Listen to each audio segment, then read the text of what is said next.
have been some changes and some differences. And the Community Access Program is explained by the federal government to have met its connectivity goals, and it's ended on schedule.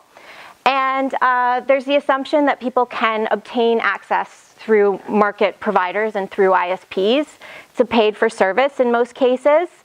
And to be done from a policy perspective.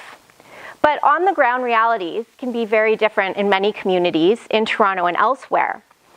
And to some extent, there's a policy void programs and creating the opportunities that citizens need to continue to work to make effective use and the best use of connectivity and network technologies.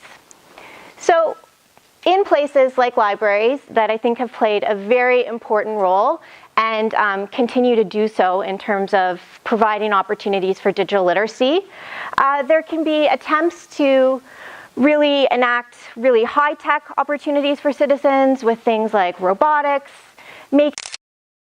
also the reality that the digital divide persists. And we know that there's situations like the internet for, let's say, 30 minutes at a time, a maximum of 2 sessions a day. That's the TPL, the Toronto Public Library, the constraints that they deal with in terms of being able to provide and enact access for their patrons.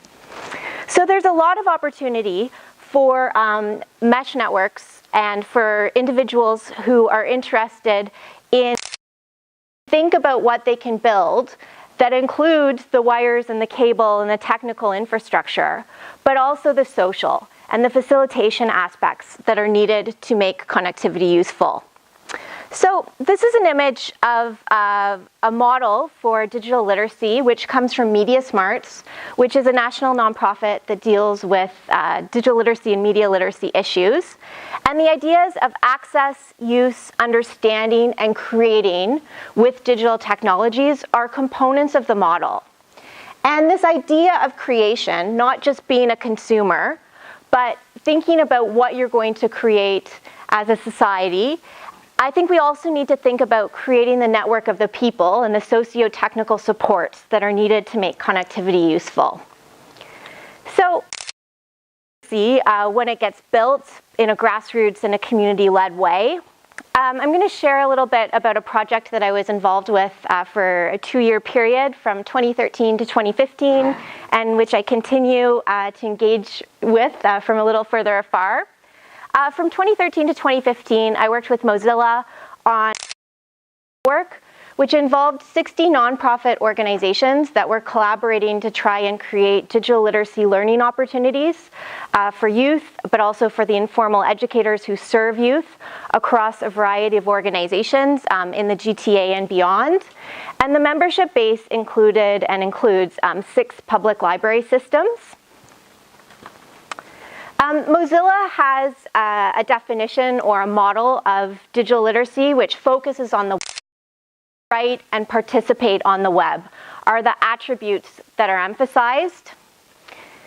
I think that continuing to think about how you build the socio-technical, how you think about the humans and the people who are involved in the system at this is of utmost importance. In terms of this particular project and initiative with Hive Toronto, the membership base grew from 20 organizations to 60 organizations. There were over 13 collaborative projects over a 2-year period that dealt with really maker and hacker education materials, wearable technology curriculum. And over 4,000 educators and youth were reached in this time period through various one-day events, workshops, and a variety of forums. But for me, what was most powerful and something that I continue to remember about the network and its successes are that the members, the staff members who worked with a number of the nonprofits and the organizations that were members, in many cases they learned to create open education